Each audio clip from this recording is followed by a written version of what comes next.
Boa. Boa noite. Agora sim, hein, mestre. Fala, Rodinei, tudo bem? Boa noite. Tranquilo com vocês. Boa noite. Tudo certo. Tranquilo. Tudo certo, graças a Deus. Tá dando para escutar direito? Vamos lá então, pessoal. Tá bom. Tá sim? 100%. Primeiro agradecer aí, Rodinei. Pessoal. Primeiro agradecer aí você por poder participar ali, né? Ajudar a gente nesse trabalho. Primeiro é só agradecer aí. Tranquilo. Eu que agradeço o convite aí. Bom, Show de vamos bola. lá, né? Vou explicar mais ou menos, Rodinei, qual a gente falou já, falei contigo no WhatsApp, né? É um trabalho sobre psicologia do esporte, então a gente vai fazer algumas perguntas e bater um papo mesmo em relação a essa parte psicológica do esporte mesmo, da pressão que vocês passam ali a carreira inteira, né? E o que fosse um atleta que tivesse relevância no esporte. Então, pela tua carreira, pelo teu currículo ali, daí a gente já achou que você se encaixaria tranquilamente aí no que ele exigiu, né? Tranquilo. Quem quer começar aí? Vamos esperar ele primeiro. Marco, né? Vamos lá então. Ô, Marco, peraí, espera. Pode ser, eu começo? Esperar ele se apresentar. Tá. O nome, qual que é realmente Fechou. o esporte que ele pratica. Por favor, Rodinei. Claro. Tá. Do grupo, se eu não me engano, eu conheço só o Ricardo, né? Eu sou o Rodinei Dias, sou atleta da marcha atlética há 20 anos, completei 20 anos agora em abril de carreira dentro do atletismo. Comecei com corrida, logo depois passei para marcha atlética e estou nessa batalha aí. Sou de Minas Gerais, no caso, também. Morei um ano em Santa Catarina já, em Itajaí. E às vezes fico em outras cidades para treinar também, mas atualmente estou aqui em Minas Gerais. Certo. Legal, Rodinei. Primeiramente, boa noite para você, né? Nossa entrevista hoje, então, é com o atleta de marcha atlética Rodinei Dias Nogueira. Ele que tem 35 anos e que iniciou no esporte com 15 anos de idade. Ele nasceu em Ipatinga, Minas Gerais, como eu já disse antes, né? Tem uma carreira aí de mais de 20 anos no atletismo, desde 2005. Se destacou em provas de longa distância, 35 quilômetros e 50 quilômetros. Ele que é formado em Educação Física, licenciatura e bacharelado, e pós-graduado em Musculação e Condicionamento Físico. Também já foi auxiliar técnico de natação e técnico de base de atletismo também. Campeonatos que o Rodinei já participou. Se você puder também, pode me corrigir depois, Rodinei.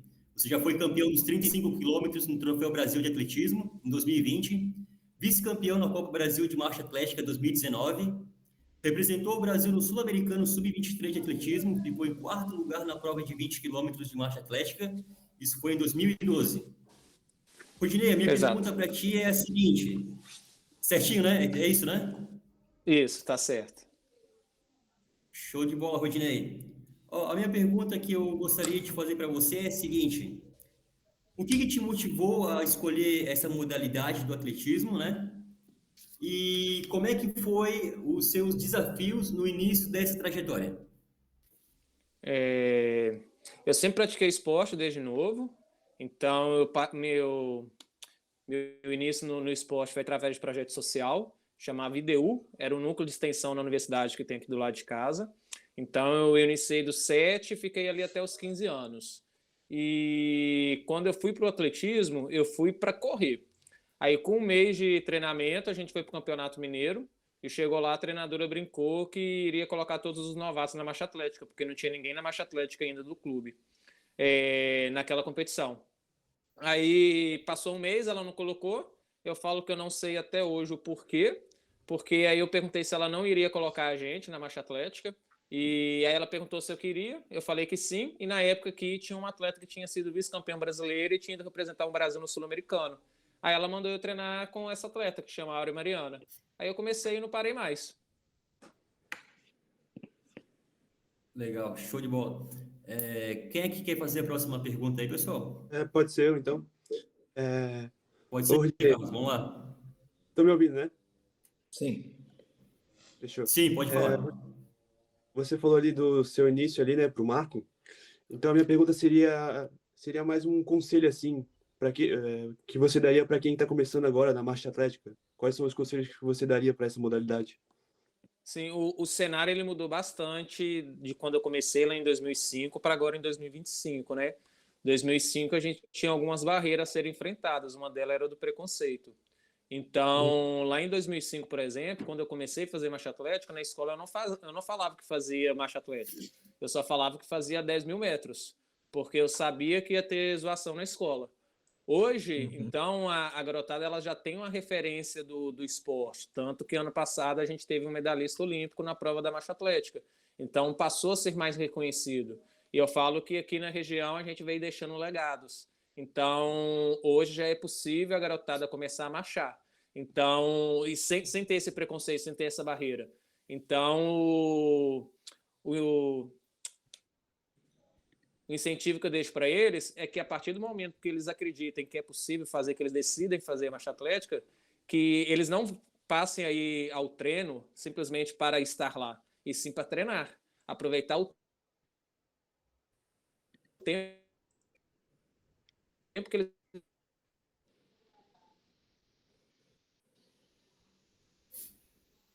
Fechou, eu acho. Quem vai fazer a próxima pergunta? Não, só para aproveitar, nessa pergunta nem estava no roteiro, mas aproveitando o gancho, você acha que esse preconceito na época que você começou pode ter te atrapalhado em algum sentido de performance na época ou desenvolvimento quando era menor? Ou... Não, em relação à minha pessoa não atrapalhou não, porque dentro do clube a gente sempre teve muito incentivo e meio que era bloqueado em relação a isso, né? Porque esse preconceito ele acontecia até dentro do próprio atletismo, de ter competições de que não tinha ninguém na pista, por exemplo, para assistir a prova, simplesmente o pessoal da minha equipe, no caso, né? E eu sempre tive muito claro o que eu queria dentro do esporte. Eu falo que eu tive referências muito boas quando eu comecei. No caso, a atleta que eu falei, a Áurea. Então, eu já tinha uma referência da onde eu poderia chegar, no mínimo, vamos colocar assim, né? Então, quando eu comecei a treinar, tinha uma vice-campeã brasileira. Eu não ia treinar, então, só para ser mais um no Campeonato Mineiro. Eu queria, sim, classificar para um brasileiro, ser medalhista e classificar para uma seleção brasileira. Então, para mim, não atrapalhou. Mas, na época, um colega também que era corredor e passou para a marcha, ele não ficou nem 3 meses. Na verdade, ele não ficou nem um mês direito, né? E até hoje a gente suspeita que o pai dele, na hora que descobriu que ele estava fazendo marcha atlética, tirou ele do atletismo. Então, antigamente, isso atrapalhava. Dentro de casa também eu nunca tive nenhuma barreira em relação a eu fazer. E eu falo que também pelo fato de eu ter começado a treinar em 2005 e 2006, já ter conquistado minha primeira medalha em brasileiro, ter ido para o Sul-Americano, isso me trouxe uma segurança maior. Então, a partir do momento que eu comecei a ter títulos, na escola, por exemplo, já começava a ser divulgado e ninguém criticava nem nada. E eu lembro que uma vez eu comentei com a minha treinadora, ela falou assim, se alguém te zoar, você pergunta para ele para onde é que você já foi pelo esporte. Aí ele vai te responder e você responde até onde você já chegou no momento. Então, sempre fui meio que blindado e ensinado a como enfrentar se eu tivesse algo em relação a esse preconceito. Boa. Antes da gente... Então, mais direta. Antes da gente prosseguir ali, Thales, de dar procedimento aqui, só para a gente recapitular um pouquinho, Rodinei, um pouquinho do seu começo ali, que o Marco falou que você pratica já desde os 15 anos, né? Queria saber como é que foi esse momento que você entrou para a marcha atlética e que você se via um atleta, que você falava, nossa, eu vou viver disso, eu vou conseguir me manter minha família, e é nisso aqui que eu vou focar todos os meus esforços, não vou mais ter outros tipos de trabalho, vai ser só isso daqui. Como é que foi essa transição para você? Uma que a realidade de Minas ela é diferente da realidade de Santa Catarina, viu? Santa Catarina, quem é atleta, costuma estar recebendo desde novo. Aqui em Minas Gerais não tem nenhum clube que paga, entendeu? Nossa. Então, o único clube que hoje surgiu, que paga no atletismo, é o Praia Clube, que começou em 2022 montar uma equipe e está pagando. Então, na verdade, eu nunca tive essa visão de que talvez eu poderia viver de atletismo. Né? Então, eu trabalho formalmente, vamos colocar assim, desde os 18, quando eu entrei na faculdade. Então, eu sempre gostei de estudar. Então, na época, eu consegui ser bolsista do ProUni. Então, por exemplo, até os 17 anos eu só estudava o ensino fundamental ali, ensino médio, e treinava. E fazia, vamos colocar assim, meus bicos para conseguir ter algum dinheiro para poder estar indo nas competições. 2018, com 18 anos, em 2008, eu formei na escola, consegui a bolsa, fui para a faculdade e mudei de cidade, porque eu consegui a bolsa numa cidade que fica 100 quilômetros daqui. Então, lá eu tive que começar a trabalhar. Então, eu dividia o horário entre trabalhar, estudar, e quando sobrava tempo, eu treinava.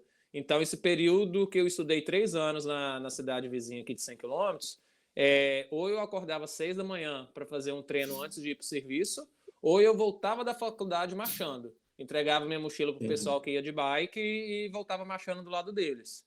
Então, eu nunca tive essa oportunidade, vamos colocar assim, de viver de atletismo, de ter um salário que pudesse me sustentar.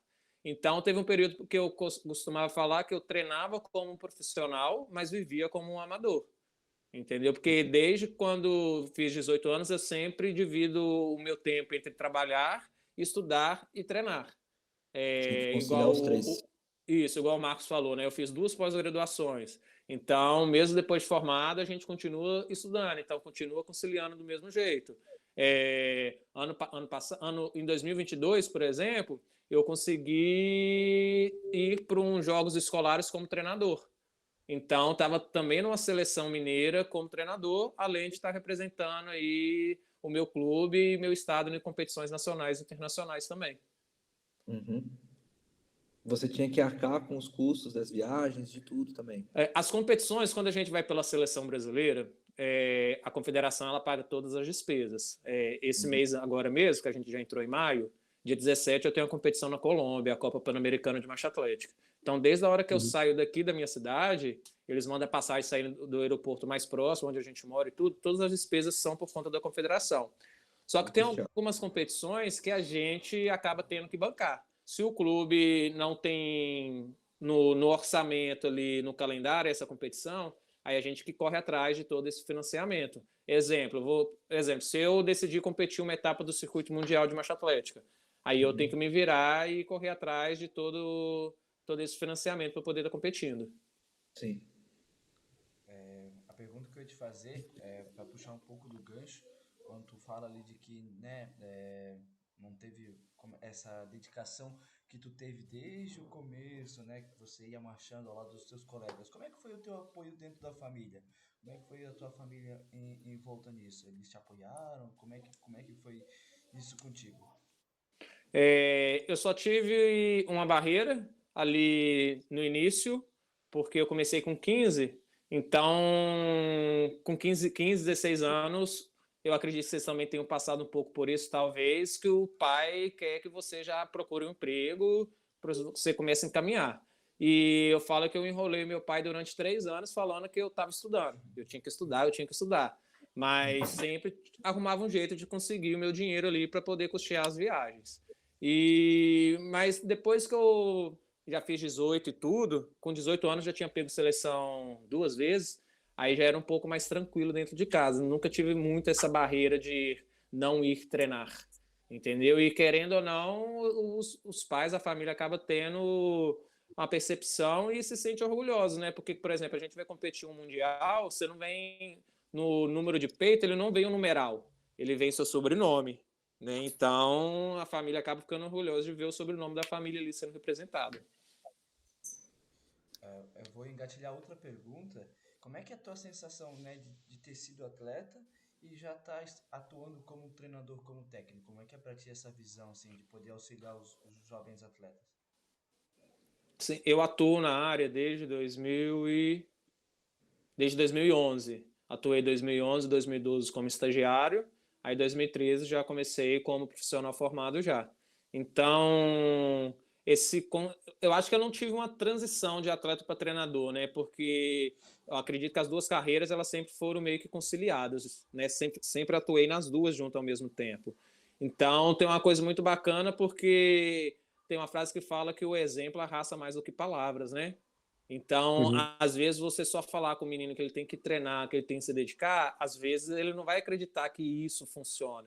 E na hora que ele ver que você também treina, igual os meninos que eu orientava, eles me viam, às vezes, eles chegavam para treinar, eu estava acabando meu treino. Então, eles chegavam para treinar às 8 e eu estava terminando o treino, que eu começo às 5h30, 6 da manhã. Então, eles veem, opa, peraí, se ele está dando resultado, ele tem que se dedicar. Então, se eu quiser algo a mais, eu também tenho que me dedicar. Então, é bacana que os meninos acabam te tendo como referência de treinador e como referência de atleta também. Pô, que bacana, que bacana. Dinei, tem uma pergunta também. Você falou que você é técnico. Qual que é a idade da categoria dos meninos? Até dezembro eu trabalhava no clube. Aí eu orientava a garotada até 15, 16 anos, mais ou menos. E mas assim, é que Não, pode falar. É iniciando com os meninos de 12, 13 anos. Aí vai até 16, 17 anos, mais ou menos.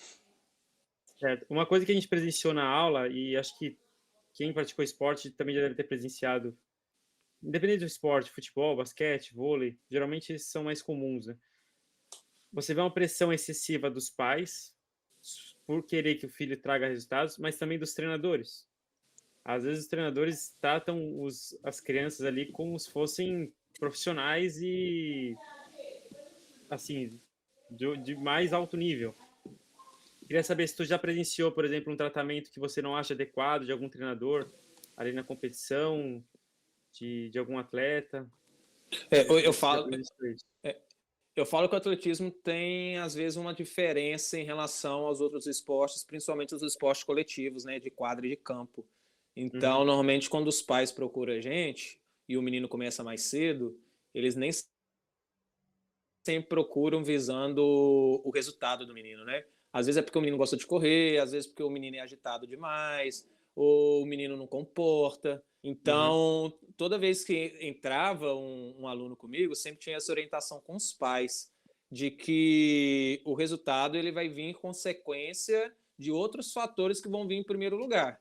Entendeu? Então, eu falo assim, ano passado eu tive uma turma muito eclética, né? Eu cheguei a trabalhar com autista na mesma turma que tinha surdo, por exemplo. Então, a frase da minha turma ano passado era ser diferente era normal.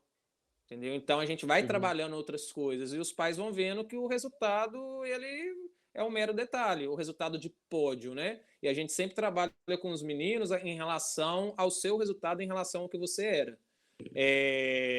Que eu falo assim, eu faço parte de um grupo de treinadores que a gente não visa o resultado imediato, a gente visa o resultado a longo prazo, porque não adianta eu pegar um menino de 15 anos e ele já ser campeão brasileiro, só que eu já metendo a porrada de treinamento com ele provavelmente não vai chegar aos 18, entendeu? E a gente sempre tem uma visão também em relação à maturação dos atletas, né? Então, se eu tenho um menino de 15 anos que é maturado ali, ele já está com a força, já os músculos, tudo bem condicionado, desenvolvido. Aí, às vezes, você tem um menino de 15 anos também, que ele não é maturado, ele não vai te dar resultado agora. Só que a gente tem um olhar diferente para ele também, que a gente sabe que quando ele maturar, as condições físicas, atléticas dele vai mudar também. Então, a gente trabalha a longo prazo, não simplesmente com o olhar de que, pô, esse aqui pode ser meu talento, ele vai me dar resultado esse ano. Porque a gente tem que pensar ele a longo prazo. Por exemplo, eu tinha um atleta que agora ele foi vice-campeão sul-americano, adulto. Ele não treina comigo mais. Só que ele treinou comigo dos 13 anos até os 15. Aí eu fui dispensado do clube, voltei a trabalhar e ele voltou a treinar comigo. Então, desde os 13 anos, foi feito um trabalho para que ele tivesse um desenvolvimento, para que na hora que chegasse na fase ele se especializar numa prova, ele estava bem desenvolvido, tanto tecnicamente, questões de coordenação motora e questões psicológicas também, de cabeça, de ser forte, de aguentar o que ele teria que aguentar na idade certa. Perfeito. Quem quer fazer a pergunta agora? Eu quero fazer mais uma. Rodinei, estou vendo umas medalhas aí atrás de ti. Qual das competições assim para ti foi assim a mais... essa aqui foi a mais, assim, não digo legal é uma palavra muito simples, mas assim, aqui mais te trouxe impacto assim na tua vida, na tua carreira. Mais marcante. Isso, mais marcante. É engraçado que normalmente a mais marcante nem sempre vai ser que a gente ganhou. Né? Eu fiz uma palestra semana passada com uma garotada no projeto, aí eu levei algumas medalhas, aí coloquei na mesa e perguntei eles qual medalha que eles achavam que era mais importante para mim. né? Espera aí rapidinho. Tranquilo.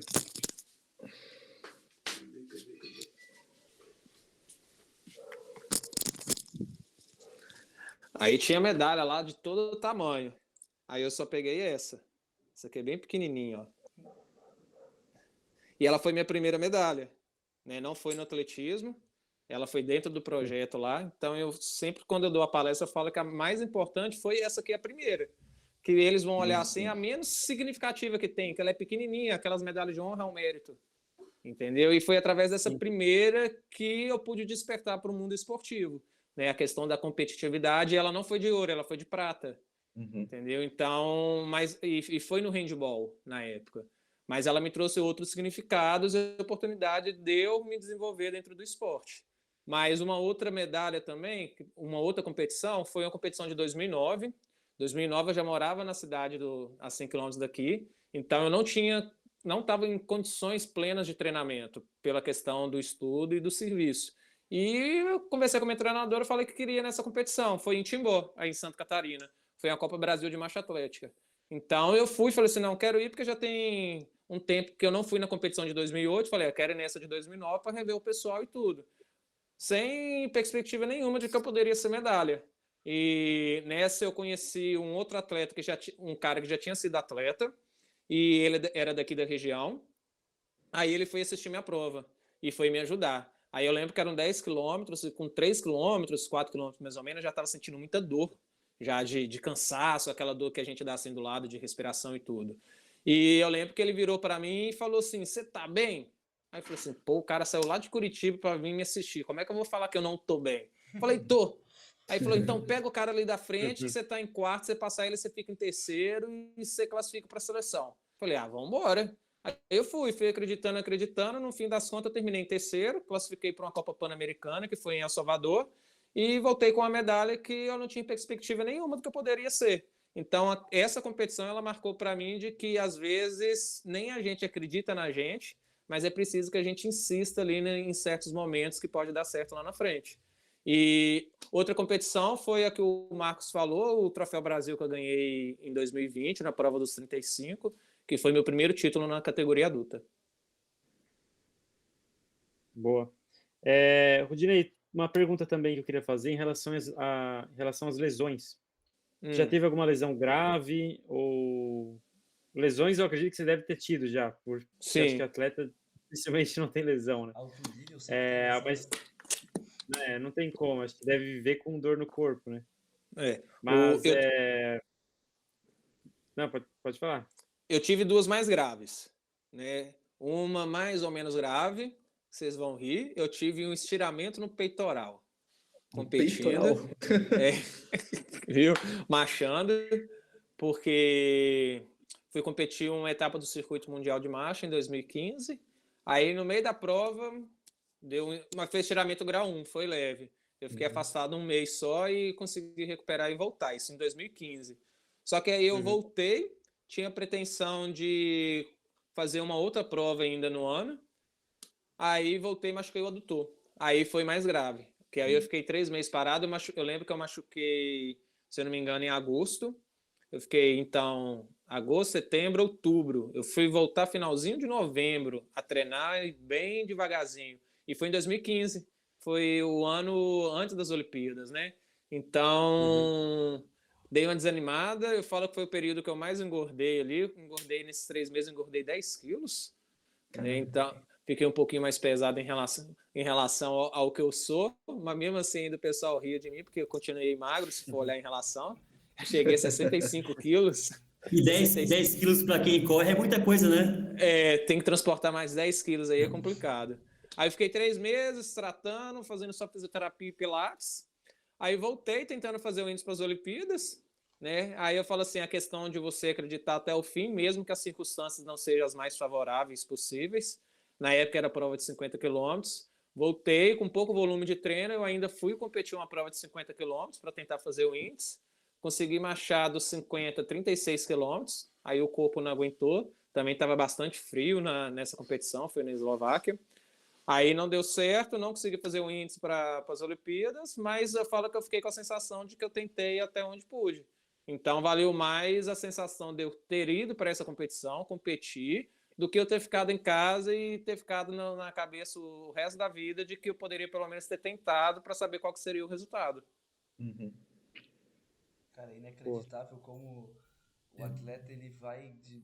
Nossa, ele foi de Timbó, aí ele foi para Minas Gerais, ele foi para Eslováquia, como roda o mundo, né, cara? Como esse mundo do esporte, principalmente acho que do atletismo, que tem muita competição internacional, como os atletas conseguem, né, experimentar essas diferenças culturais, cara. Acho inacreditável isso. Muito, muito massa. Sim, eu falo que uma das coisas que me segurou muito no esporte, principalmente lá no início, foi a questão das viagens, né? E eu falo que eu tenho uma atração muito grande em relação a culturas diferentes e a conhecer um pouco da história do local que eu estou indo. Então eu falo que o meu turismo, quando eu vou competir e passou a competição e você tem essa oportunidade de fazer um turismo, ele é diferente. Tem gente que gosta de ir para o shopping, fazer compra e tudo. Não, eu gosto de ir para as partes históricas, conhecer um pouquinho e às vezes fugir um pouquinho do ponto turístico que é mais cobiçado por todo mundo. Às vezes eu gosto de ir para aquele que tem algo diferente que nem muitas vezes as pessoas não conhecem aquele ponto turístico. E qual que é o lugar mais diferente que tu conheceu e qual que tu mais gostou? O Oman é mais diferente, porque a cultura ela é bem diferente. Oman fica do lado do Catar, ali no Oriente Médio. Uhum. Né? Então eu fui no Mundial. Lá eu fui em 2022, no Mundial de Marcha. Então a cultura ela é muito diferente, o choque cultural, né? Principalmente para as mulheres, porque tem a questão de que as mulheres elas acabam sendo uma posse dos homens lá, né? Então eu lembro que as mulheres a gente tinha toda essa preocupação delas não saírem sozinhas, né? E para mim foi mais tranquilo, porque careca e barbuda, a gente saiu de lá, o pessoal meio que brincava de que eu era cidadão. Sim, tanto que eu comprei a roupa que eles usam e no último dia de janta no hotel eu desci vestido, né? Aí o pessoal custou identificar que era eu, que ficou bem parecido. Agora, o que eu mais gostei... eu fui no Mundial, que foi em 2016, foi em Roma. Eu gostei, porque vocês já tiveram a aula de História da Educação Física? Já. Sim, já. Sim, Então, já. Uma das coisas que me atraiu em Roma foi principalmente em conhecer o Coliseu, né? Porque a história da educação física, do esporte, ele passa ali pelo Coliseu, né? A época da cultura pão e circo ali. Então, você entrar no monumento histórico, você relembrar o que você estudou na faculdade, o que você viu no filme, isso para mim é bem interessante. Entendeu? Então, conheci outros lugares lá em Roma também. Então, eu falo que você tropeça numa pedra em Roma, ela tem história. E o outro local que eu falei com vocês que eu gosto de conhecer, locais que nem todo mundo às vezes conhece. Então, eu fui competir na França em 2022 também, e o pessoal lá adora ir na rua mais famosa, né? Que é a Champs alguma coisa, não lembro agora exatamente, não. Champs-Élysées, né? Isso, é a rua mais cara que tem. Só que ninguém sabe, não. Poucas pessoas sabem que Santos Dumont morou naquela rua. Né? E tem uma plaquinha no prédio onde ele morou. Os franceses têm esse orgulho de identificar que aí tem a plaquinha, fala que Santos Dumont morou aqui. Porque Santos Dumont, algumas das experiências dele foi feita ali em Paris. Então eu falo assim, essa parte histórica me atraiu bastante de conhecer. A gente só não consegue subir no prédio, né? Mas tirar uma foto ali na porta do prédio e saber que Santos Dumont, que foi um brasileiro, morou ali. O pessoal às vezes reconhece mais o feito histórico dele do que a gente. É verdade. Acho que isso não é só... Aliás, isso de não reconhecer é muito também em relação ao esporte, né? Sim. Acho que as pessoas às vezes não reconhecem o atleta, né? Acho que, pessoalmente, não sei, acredito eu, que na marcha atlética também não seja diferente. Talvez merecesse mais reconhecimento, tu acha? Deixa eu ver como é que eu respondo. Eu acho que a gente tem uma cultura de que valoriza muito só o primeiro lugar. Você sabe quem é o Caio Bonfim, da marcha atlética?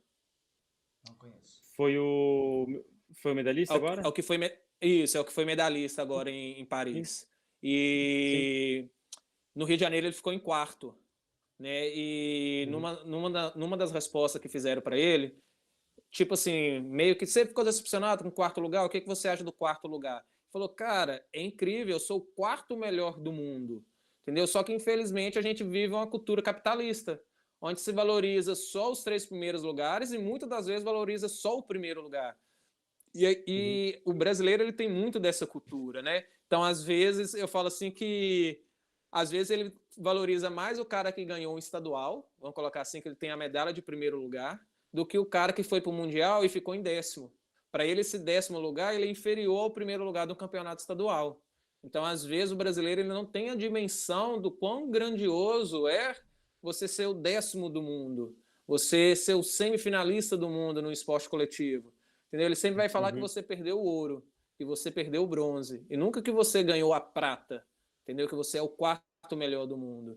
Então, eu acho que, tirando do futebol, que você tem uma valorização principalmente financeira, acho que todos os outros esportes, eles vivem disso, né? Um exemplo dele é da Rafaela, do judô, que em Londres ela foi desclassificada porque ela meteu um golpe que tinha se tornado irregular, o pessoal apedrejou ela e tudo, e no Rio de Janeiro ela foi campeã olímpica dentro do próprio país. E o pessoal muda o discurso. Só que esquece que lá atrás o discurso da torcida ele foi outro.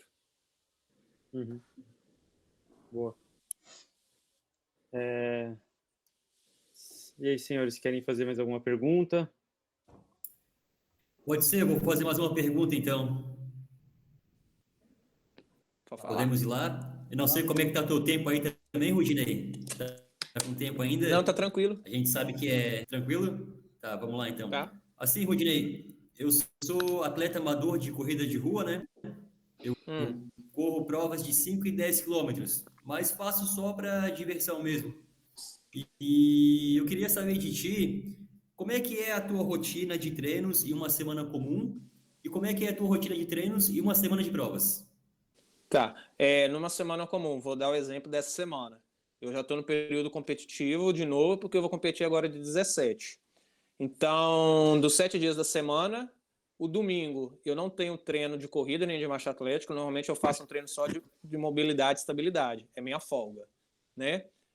Segunda e aí os outros dias, só no sábado e na sexta que eu não tenho segundo período. Os outros, de segunda a quinta, eu tenho segundo período. Então, segunda e quarta eu tenho treino intervalado, que são os treinos mais intensos. Essa segunda, por exemplo, eu tive 3 séries de 5 repetições de 400, e no final da primeira série eu fazia um tiro de 3.000, da segunda série 2.000 e na primeira série 1.000. Aí à tarde eu tive 45 minutos, aí ou eu faço marchando ou eu faço na bicicleta na academia, depende de como é que está meu corpo ali. Então, às vezes, eu tenho esses treinos alternativos de poder nadar ou poder pedalar, porque você tira um pouquinho da sobrecarga do corpo. Terça e quinta, eu faço as rodagens, né, na parte da manhã. Então, essa semana eu rodei 18 na terça de manhã e hoje eu rodei 16. E ontem, quarta-feira, o treino intervalado, eu fiz 4 repetições de 4.000, que agora já está indo mais para os treinos de limiares já, porque já está perto da competição. Então, fica os ritmos mais próximos que eu vou fazer na competição e não mais treinos de VO2. Vocês conseguem entender um pouquinho desse vocabulário? Sim. Sim, um pouco. Sim, perfeitamente. Tá. E na terça eu e na sigo quinta... também planilha de treinamento, fazendo treinos, né, forte leque e tudo, longão, Sim. regenerativo, então não conheço muito, né? Conheço que nem você, mas o básico, assim, o mínimo eu conheço um pouquinho já. Sim. Aí na terça e na quinta, o segundo período meu é fortalecimento. Legal. Que aí tem que estar fazendo. E e amanhã, por exemplo, meu treino é estabilidade, mobilidade. Aí eu faço alguns exercícios de potência, alguns exercícios de LPO, por exemplo, entendeu? E faço algumas repetições, só que mais voltada para a técnica. Ou repetições de 100 ou repetições de 200. Visando mais técnica do que o próprio ritmo em si. E sábado agora eu vou estar rodando 28 quilômetros, que é um longão. Nossa. Então, na época de competição, tu treina todo dia, bem dizer. É muito, hein? Todo dia, né? Sim, treino todo dia. Às vezes o domingo que eu tenho uma folga ali de não fazer essa mobilidade e estabilidade no domingo. Mas se eu não fazer, Olha costuma só. ser pior, porque você fica o domingo todo à toa, entre aspas, né? Aí chega na segunda, o corpo tá meio dolorido, de tanto ficar descansando. Verdade. E como é que fica o teu volume de treino na semana? Aí ele varia aí entre 130, 150, vai depender aí do período. Nossa. E você perguntou coisa, na né? semana de competição. Semana de competição é mais Sim. tranquilo, o volume, costumo treinar um período só. Ainda costumo fazer na terça-feira um treino de musculação, só que com menos séries e com peso um pouquinho mais leve, só para estar fazendo a manutenção de força mesmo. Aí tenho o costume de rodar de 16 a 21 km por semana, na rodagem durante a semana, né, na terça e na quinta. Aí passo para 10 km, 8 km. Aí costumo fazer de repetições. Um dia eu faço de 4 a 6 repetições de 1 km, dentro do ritmo de competição. E na quarta-feira, 15 repetições de 200. Normalmente varia mais, fica mais dentro dessa realidade mesmo. Uhum, legal. E nesse... Aqui, para fechar, nesse... só, Rodinei. Pode falar. E conciliando aí, continuo trabalhando normalmente, dando aula, fazendo planejamento de planilha, atendendo de personal e tudo. O homem é uma Correria. máquina. É uma máquina. Bem corrido. Tá meio quebrado, mas tá indo. Mas é isso, quanto mais coisas tu faz, mais você consegue fazer, né? Tem que ser. A pessoa que fica muito parada aí que não consegue fazer nada mesmo.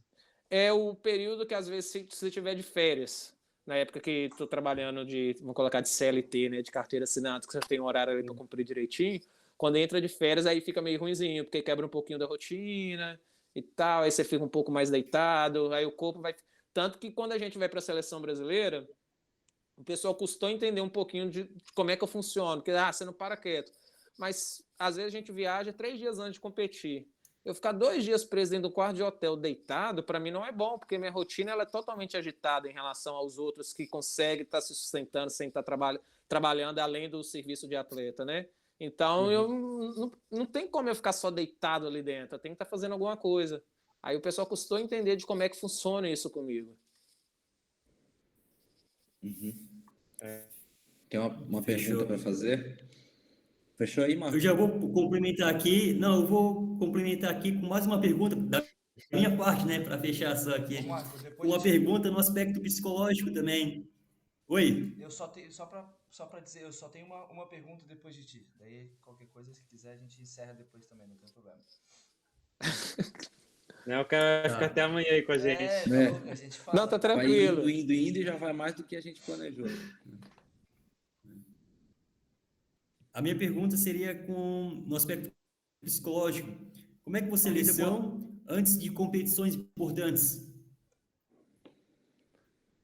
Eu falo assim que eu ainda não tenho acompanhamento de psicólogo igual o pessoal está fazendo agora, né? Então, eu admito que eu consigo competir bem se eu estiver bem comigo. Então, eu tenho que estar me preparando e esquecer um pouquinho, principalmente em relação aos adversários. Tanto que eu tive duas provas em março, uma início de março e uma final de março, e foram resultados totalmente diferentes, né? No início de março eu fiquei um pouco ansioso no dia antes, né? Que a rotina ela ficou totalmente diferente em relação ao que eu tenho o costume de fazer pré-competição. E a do final de março, não. O final de março estava totalmente tranquilo, sabia literalmente que só dependia de mim, do que eu tinha que fazer, saí no meu ritmo, sem preocupar com os outros, tanto que eu saí em quinto e terminei em segundo, porque deixei o pessoal e falei, não, eu tenho meu plano de competição, eu tenho que sair para tal ritmo e ir crescendo, e deu certo. Então, a questão psicológica é saber que tudo depende só de mim. Eu tenho que esquecer os outros e fazer a minha parte. Principalmente quando a competição eu tenho que ir pensando em tempo e não em colocação. Porque quando é em tempo, acaba ficando mais tranquilo, porque você depende só de você. Né? Agora, quando é de colocação, aí as coisas são mais imprevisíveis. Você pode ir com um plano e ter que mudar esse plano no meio da competição. Já pegando o gancho aqui, só deixa eu pegar esse gancho aqui que já vai. Eu tenho mais uma, só para falar, tem mais uma pergunta também. Tá? Aqui, pera aí que eu vou ter que tirar o fone. Vai lá, William. Deixa ele. Vou ter que colocar o carregador. Ô, pessoal, aqui, só para confirmar, quem mais quer fazer pergunta? Vai fazer o William agora, depois o Ricardo. A minha é a última aqui também. Fecha. Pra gente não vamos tomar muito tempo do Rodinei também, porque a gente sabe que é corrido, né? Isso. Você sabe que essa literalmente, depois de uma hora encerra, né? Literalmente? Não, aí tem que gerar outro link. Se quiser. Tá, já partindo desse gancho aí que o Marco trouxe desse lado mais psicológico, né? A gente sabe que toda competição, ela é estressante para o atleta, seja da maneira que for, causa essa ansiedade, essa comodidade. Eu queria saber como é que você fazia para lidar com isso. Porque a gente sabe que na competição tem doping, às vezes o atleta não pode beber, tem que estar seguindo uma alimentação regrada. Então, como você tinha essa fuga para sair desse momento que você se sentia muito ansioso, que você estava meio preocupado, o que que você fazia? Eu sou meio hiperativo, né? Eu falo que se eu fosse dessa geração, eu era tudo medicado, principalmente na escola. Porque, ó, pra você ter noção, eu já assisti aula do lado de fora da sala, de tão agitado que eu era. Então, o que eu faço é não deixar que a ansiedade tome conta durante a prova e que eu não comece já pensando nela lá no final. Eu divido a prova em etapas, entendeu? Porque aí você vai cumprindo pequenas etapas. Então, por exemplo, nessa segunda competição, eu saí para fazer o primeiro. Eu sabia que o primeiro 5 km eu tinha que fazer num ritmo, então era a primeira etapa. Os próximos 10 no outro ritmo. Os próximos 10 eu ia alterar de ritmo também. E os 10 finais ali ia distribuindo, tentando manter e não deixar o ritmo cair. Então eu tenho que dividir em partes. Eu participei do Sul-Americano em 2022. Então eu tenho que procurar coisas às vezes para me distrair. Eu contei esses dias para o pessoal disse, não é possível, eu não vi isso lá na competição. A gente competiu no percurso de 1 quilômetro, então foram 35 voltas. Oh, desculpa. E tinha um semáforo que ele era de temporizador. Então, nessa época, nesse Sul-Americano, eu tinha feito minha melhor marca nele. Toda vez que eu voltava, eu olhava para saber em qual número que estava o temporizador do sinal. Aí falava assim, na próxima volta eu vou passar, vai estar em tal número. Então, eu fui me distraindo com isso. Entendeu? Então, eu tenho que procurar, vamos colocar assim, válvulas de escape ali, para eu não ficar bitolado, pensando assim, nossa, a próxima volta tem que passar para tanto. A próxima volta para tanto. Aí você passa um segundo acima, nossa, foi ruim. Então, eu procuro estratégias para poder distribuir na prova em partes e que eu possa me distrair também.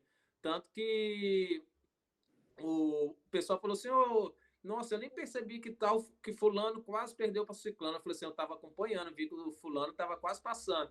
E às vezes larga as provas de distância diferentes no mesmo horário, né? Quando é na Copa Brasil. Falou assim, mas não era nem sua prova. Eu falei, mas eu estava ligado ali, estava percebendo de como é que estava funcionando. Aí teve um treinador que falou assim, eu queria que meus atletas tivessem essa maldade de conseguir observar o que está acontecendo em prova. Então, na marcha atlética, ganha advertência. Tem atleta que nem percebe que o adversário dele já está com 2 advertências, que se ganhar a terceira, ele vai para o pit lane, por exemplo. E eu estou ali o tempo todo. Então, é como se fosse a tática, né? Eu tenho que saber a tática ali, saber como é que o meu adversário está, se ele está distanciando de mim ou não, se ele está ganhando advertência ou não. Porque se ele, por exemplo, se eu estou em terceiro e o meu adversário está em segundo, ele já ganhou 2 advertências, eu uso a tática de tentar chegar mais perto dele, que eu vou forçar ele a ser mais rápido. Se ele já está cansado, ele vai perder um pouquinho da técnica. Então, ele pode ser desclassificado da prova. Entendeu? Então, a gente tem que eu falo assim, eu crio estratégias para me distrair, mas, ao mesmo tempo, super ligado na prova. A minha pergunta... Direi, eu tenho 2... Posso? Vai lá, Quer fazer, Thales? Faço depois? A minha mais é para encerramento, eu acho que vai na tua, Ricardo. A minha tem uma que talvez seja encerramento também, mas primeiro é em relação... você já pensou em desistir do esporte em algum momento que psicologicamente você não estava tão forte, vamos dizer assim?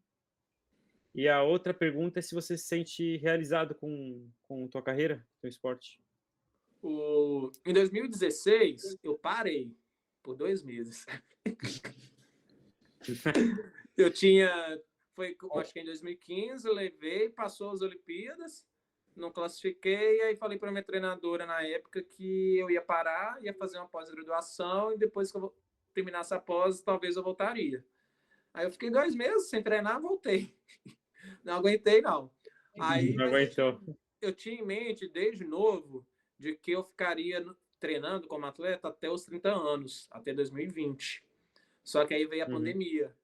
Aí falei assim, não, tem que levar mais 1 ano, fechar o ciclo. Só que aí teve a Olimpíadas 2021. Falei, o próximo ciclo é só de 3 anos. Né? Então, ano que vem já tem Mundial e tudo, deixa eu ir até o ciclo de Paris. Aí acabou Paris, teve mudanças na marcha atlética, né? o ano que vem, por exemplo, não vai ter 35 quilômetros, vai virar 42, né? O 20 vai virar meia maratona e o 35 vai virar maratona. Aí eu falei assim, vai ter mudança, vamos testar o que vai dar. Aí talvez eu encerro aí no ciclo de Los Angeles. Mas eu comentei até com outro atleta que ele falou que ano que vem ele foi para o Sul-Americano agora, lançamento do martelo. Falei assim, você já tá, que ele colocou assim, talvez seja meu último Sul-Americano como atleta. Falei, você já tá parando? Ele tô já pensando, planejando. Falei, preocupa não, que eu tô mais de 4 anos pensando em parar e tô aí ainda. Falei com ele assim, pelo menos você iniciou o ciclo olímpico, você vai terminar o ciclo olímpico. Então até 2028 você vai. Ele, vamos ver o que vai dar. Mas aí eu já tenho meio que essa transição de já estar parando já. Mas vamos ver, a gente nunca sabe. A gente teve um machador que competiu em Tóquio, ele estava com 40 e poucos anos. Era a 8ª Olimpíadas dele, se eu não me engano. A primeira Olimpíada dele foi em Atlanta, 96, se eu não estiver errado. Ele competiu em todas as Olimpíadas. Caraca. Caramba. Ô, Rodinei. E a outra pergunta é se você se sente realizado, né?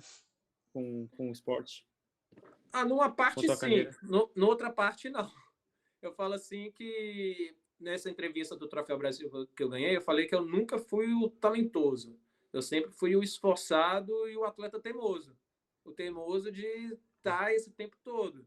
Então, na categoria de base, por exemplo, teve atletas que chegaram a ir para o Mundial Sub-20. Eu não fui para o Mundial Sub-20, só que participei de 2 mundiais de marcha atlética na categoria adulta. E essas pessoas pararam no meio do caminho porque não aguentaram continuar, né? Depois não desenvolveram mais.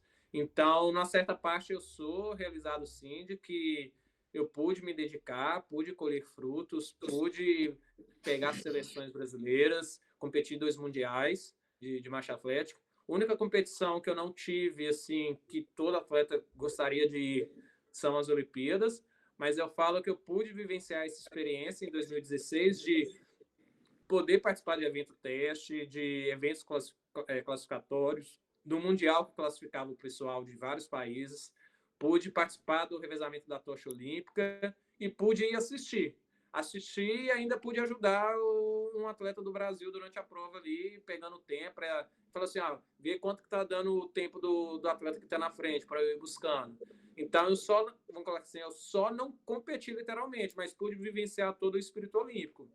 E a da não realização é que eu falo que eu queria ter tido um pouquinho mais de incentivo de um clube em relação a ter uma estrutura melhor, talvez de estar recebendo algo e ter mais aporte financeiro nas competições. Como Minas Gerais não tem essa cultura, infelizmente isso eu não tive. Mas o que eu falei, aí em Santa Catarina é diferente, tanto que até ano passado eu representava São José. Eu representei de 2021 a 2024 a cidade de São José, entendeu? Porque aí você tem um incentivo melhor, tanto financeiramente e de estrutura, às vezes, para poder estar treinando e competindo. Sim. Para encerrar... Thales? Para encerrar, dá para ver que tu é um cara que tem uma mentalidade muito vencedora, tu é um cara que, nossa, pela entrevista que a gente viu, que tu é um cara muito dedicado, acabou de falar que, né, que às vezes é teimoso, que é esforçado. E como é que é pra ti? Qual que é a sensação de, cara, tô vendo, eu tô com a camisa da seleção, como é que é a sensação, assim, cara, vou representar meu país, né? O Brasil é tão grande, o Brasil é tão enorme. Qual que é a sensação, assim, de botar o uniforme, pô, tô representando uma nação. Qual que é a sensação pra ti de vivenciar isso, cara? Eu falo que, às vezes, a gente perde um pouquinho da noção do que é isso, né? Porque quando a gente é mais novo, tudo é novidade. Então a gente às vezes acaba valorizando mais. E eu tive um período que às vezes perdi um pouquinho da noção, pô, eu estou indo representar meu país, né? E para representar meu país eu preciso no mínimo ser um dos melhores do país no que eu estou fazendo. Então, igual nessa última convocação, por exemplo, a satisfação ela é muito grande. Porque, principalmente quando é uma convocação que às vezes você está na dúvida se você vai ser convocado ou não. Então, eu lembro quando eu fui convocado no meu primeiro Mundial, eu não estava esperando que eu seria convocado, né? Porque os critérios de convocação falavam que eu ia levar só 3 atletas que tinham índice. Eu era o 4º atleta com índice, né? E quando é Mundial de marcha atlética, a gente disputa individualmente, mas disputa também por equipes. Você tem a pontuação, você tem a classificação por equipe. E a confederação mudou, só que ela não publicou, diz que levaria 4, e saiu a nota oficial e meu nome estava lá. Então, você ser convocado para um mundial, por exemplo, para você representar a sua nação e competir entre os melhores do mundo, você começa a vislumbrar e ter a percepção de que você faz algo diferente, né? Que você se dedica para ser acima da média, né? Porque para você ser convocado ali só vão 4, você tem que estar acima da média, né? Então você tem que ser algo melhor ali. Você ser o 4º melhor do seu país não é tão fácil assim, igual às vezes a gente pode imaginar que seja, principalmente quando a gente é moleque, né? Moleque no sentido de ser criança, garoto. Isso aí, cara. Pô, fiquei até arrepiado. Rodinei, aqui, ó, só para fechar agora com chave de ouro. A última pergunta para fechar com chave de ouro. Tá? Uma perguntinha aqui para agradar o nosso professor. Travou, caiu a internet. Caiu a internet do Carlos. Vai lá, Marcão. Rodinei, aqui, ó. Bora, Marcão. A última pergunta para fechar com chave de ouro e agradar o nosso professor Rafael Delis. Olha só, quais os conselhos que você daria para estudantes de educação física que querem seguir no atletismo, mais especificamente na modalidade aí de marcha atlética? Os estudantes para seguirem como atleta? Isso, é. Eu vou falar num geral, pode ser? Não só na marcha atlética e não só como atleta, mas em relação às atuações também dentro da educação física. Eu costumo falar que às vezes as oportunidades aparecem para a gente e aparecem em outras áreas que a gente imagina que não seja para a gente e de que não vai agregar naquela área que a gente pretende atuar, seja como profissional ou como atleta. Mas que tudo nos agrega. Nos agregas não, né? Tudo nos agrega. Na época que eu estava na faculdade, por exemplo, eu tive que fazer estágio e eu fiz estágio em 2 áreas que eu nunca gostei, na época principalmente, que se for olhar não seria minha área de atuação. Então eu fiz um estágio na ginástica artística, entendeu? Então se for olhar assim, pô, ginástica artística. Mas depois eu trabalhei com natação e trabalhei com atletismo. E toda a base que eu tive na ginástica artística eu pude utilizar nessas duas áreas. Né? Então, por exemplo, você tem que ensinar virada olímpica na natação. Virada olímpica nada é do que um rolamento. Então, a gente ensinava o rolamento para os meninos fora d'água para ensinar dentro d'água. Então, a gente, às vezes, procurar ser especialista, principalmente cedo demais, a gente perde oportunidades de estar agregando conhecimento que nos vai auxiliar ali quando a gente se tornar específico em alguma área. Isso na área do esporte também, se você se tornar atleta. Então, quando a gente vai ensinar os meninos na iniciação, ali com 13, 14 anos, a gente nunca ensina ele já direto, você vai ser de tal prova. Você vai brincar em todas as provas. Por mais que ele já tenha um biotipo, por exemplo, para lançador, você vai brincar na barreira, você vai brincar no salto, você vai brincar na marcha atlética, porque tudo vai te agregar para você que possa desenvolver tanto a coordenação motora quanto a sua aptidão física.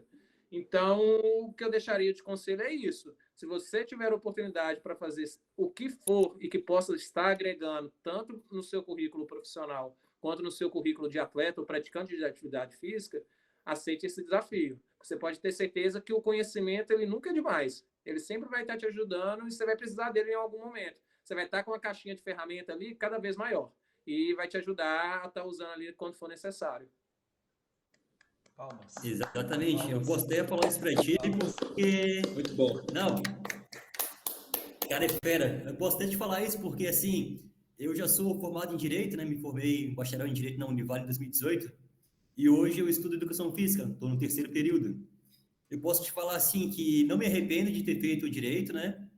Trabalhei na área, tudo. Trabalhei em cartório, INSS, Polícia Militar, trabalhei em vários lugares já. Mas acabei não me habituando na área, sabe? Mas não me arrependo de ter feito Direito porque eu utilizo até hoje.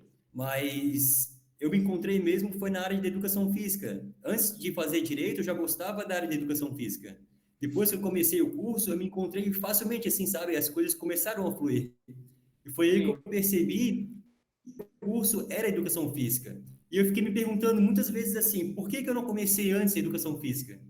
E eu entendi que se eu tivesse começado antes, não teria dado tão certo que nem hoje, porque minha cabeça está muito melhor do que de 10 anos atrás. Então, Sim. experimentar novas áreas é muito bom, né? E, igual, por exemplo, você formou em Direito. Hoje, das áreas de esporte, de você trabalhar com equipe de competição, ela gira em torno de projeto esportivo. Para você montar um projeto esportivo, você precisa entender de lei. Você já fez direito. Então, o seu conhecimento, entendimento daquelas leis, talvez ela vai ser mais clara para quem ainda não teve essa bagagem dentro da área do direito. Entendeu? Então, você ter formado naquela área provavelmente auxiliou. Eu trabalhei quase 3 anos em transportadora também. Enquanto eu fazia a licenciatura, eu trabalhei em transportadora. Era o que eu queria? Não. Era o que eu tinha no momento. Mas me ajudou muito a entender de como é que funciona o mercado de trabalho. Nossa, olha só, excelente, hein? Pessoal, é isso então. É isso então, gente. Acho que é isso. Vocês gravaram a entrevista? Gravamos. Tem uma fotinho da rapaziada aqui, ó. Gravamos. O William tirar uma foto. É só tirar o print, William. É verdade. Verdade. Ô, Rodinei, a gente gravou a entrevista, tá? A gente vai ter que produzir um vídeo explicando a entrevista no final da matéria.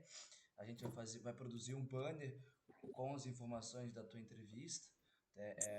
Acho que já vou encerrando por aqui. Quero te agradecer muito pelo teu tempo, pela tua disponibilidade. Cara, foi excelente te ouvir. É sempre muito bom, como tu acabou de falar, conhecer de novas áreas e ouvir outras pessoas. O conhecimento, querendo ou não, ele é libertador. Queria te agradecer muito por esse teu tempo. Uma pessoa que, cara, agregou muito para nós. Eu acho que o teu exemplo é fantástico. Um cara que não desiste, um cara que corre atrás, né? Justamente correndo atrás. Literalmente. Mas é isso aí, cara. Quero te agradecer muito pela essa tua noite, pela essa tua disponibilidade. Não é qualquer um que vai querer expor da sua vida, expor do seu trabalho para 5 estudantes. E, mais uma vez, muito obrigado. Eu que agradeço o convite aí. E se vocês precisarem, se precisar de mais algum material, foto, essas coisas aí, só avisar que eu mando para vocês também. Beleza? Fechou. Ô, Marcos, você treina com quem? Se quiser. Você treina com qual assessoria aí na região? Não, tô sem assessoria, mas tô pensando em começar com a T2. Essa eu não conheço, não. Não conhece? A T2 tô pensando em pegar. Por enquanto tô sem assessoria. A T2 é com quem? Eu não lembro com quem que é agora, mas tem alguns amigos que fazem com eles. É internacional, né? Boa assessoria. Vou tentar pegar aí com eles também. Mas, Rodinei, depois se tu quiser também... Pois é. Recomendo aí. Recomenda um. Eu tenho a minha. Aí, ó. Aí, ó. Eu ia falar isso agora. Rodinei disso. Eu ia falar isso agora. Eu vou te chamar no Instagram depois, tá? Vou te adicionar lá e te chamar, trocar uma ideia. Beleza. O Tato Depois, se quiser também, seguir, né? Oi? Acho que o Tato começou a me seguir, não foi? Eu já segui. Eu achei que era até algum dos alunos que tinha dado aula aí no Gaspar. Deixa eu ver aqui, vou seguir já também. Já segue o cara, já segue o Vou seguir aqui também. Claro, não. Tem que seguir o cara. Rodinei, depois, se tu quiser, a gente pode te mandar também a gravação, tá, da entrevista. E o contato também do nosso professor, Rafael Delis. Se quiser tirar alguma dúvida com ele também, a gente pode mandar o contato do Rafael também. Tranquilo. Show. Fechou, então. Pessoal, salva de palmas aqui, ó. Rodinei. Valeu, galera. Muito bom. Peraí. Valeu, Rodinei. Vou tirar um obrigado, vídeo, tá? então. Vai tirar uma foto. Bora, vamos lá. 3, 2, 1. Aí. Boa. Foi. Aê! Obrigadão, foi um prazerão, viu? Valeu, doutor. Obrigado. Prazer é nosso. Valeu, Rodinei. Tchau, tchau. Gratidão, hein? Falou. Obrigado. Um abraço. Tchau. Um abraço, tchau.